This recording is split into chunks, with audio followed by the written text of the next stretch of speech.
Welcome to the Real Estate Espresso Podcast, your morning shot at what's new in the world of real estate investing. I'm your host, Victor Menashe.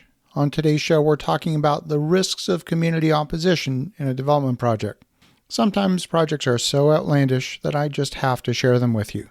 The project in question is located at 450 O'Farrell Street in San Francisco. The development team behind this derailed project in San Francisco's Tenderloin district is suing the City of San Francisco's Board of Supervisors over its decision to vote down a project in October of last year, according to a complaint filed in the U.S. District Court of Northern California last week. The landowner is the Fifth Church of Christ Scientist, and the project developer is called Forge Development Partners.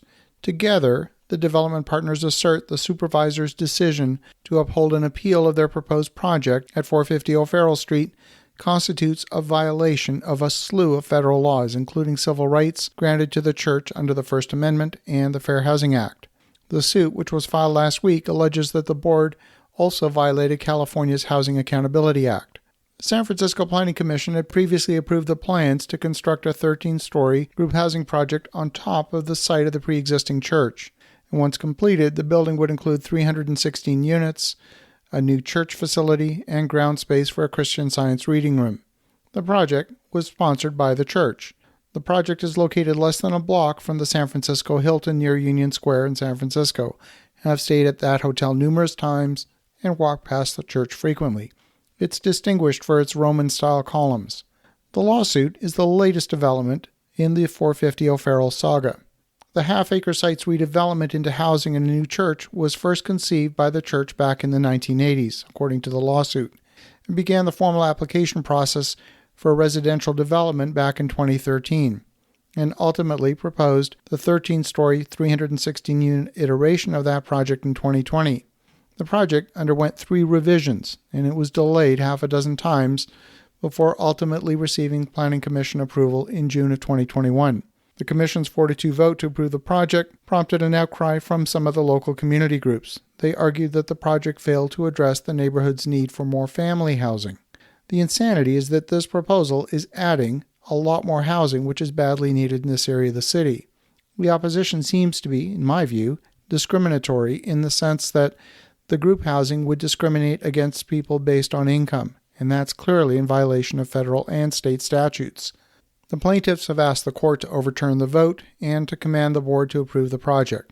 Both Forge, the developer, and the church are seeking damages, costs, and attorney's fees arising from the board's decision to derail the project. It also names the city and the county of San Francisco and its planning commission as defendants. The church threatened to pursue legal action against San Francisco in late November, but they also indicated that they were willing to negotiate a settlement. Now, the developer seems to be currently in discussions with the city in addition to the lawsuit, but they had to file the suit in order to meet legal timelines. The Board of Supervisors chose to uphold the appeal by some of the opposition groups last October, effectively pulling the plug on the project. And that decision prompted outrage from housing advocates, and it also caught the attention of the state's Department of Housing and Community Development, which in turn opened an investigation as to whether the vote to uphold the appeal had violated the Housing Accountability Act. The Housing Accountability Act, one of the statutes that the developer cites in the lawsuit, requires California cities to approve projects that comply with the zoning, just like this one. There's a pro-housing nonprofit group which advocates the opposite of NIMBY. NIMBY, of course, stands for Not in My Backyard. But this group is called YIMBY, for Yes in My Backyard, and they too have filed a lawsuit against the city over the board's vote at the end of the year, asserting that the city had also violated the Housing Accountability Act. Even though there might be opposition from community groups, once a project meets all of the requirements within the zoning, there's actually no legal justification for preventing a project from moving forward. The complaint notes that raising of a new church and the creation of new housing for the community, they're part of the church's religious mission. This is an example of how developers sometimes need to be forceful with cities when the cities don't follow the law.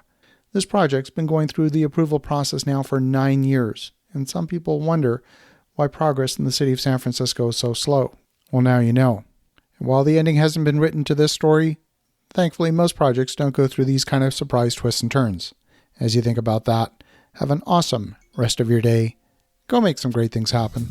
We'll talk to you again tomorrow.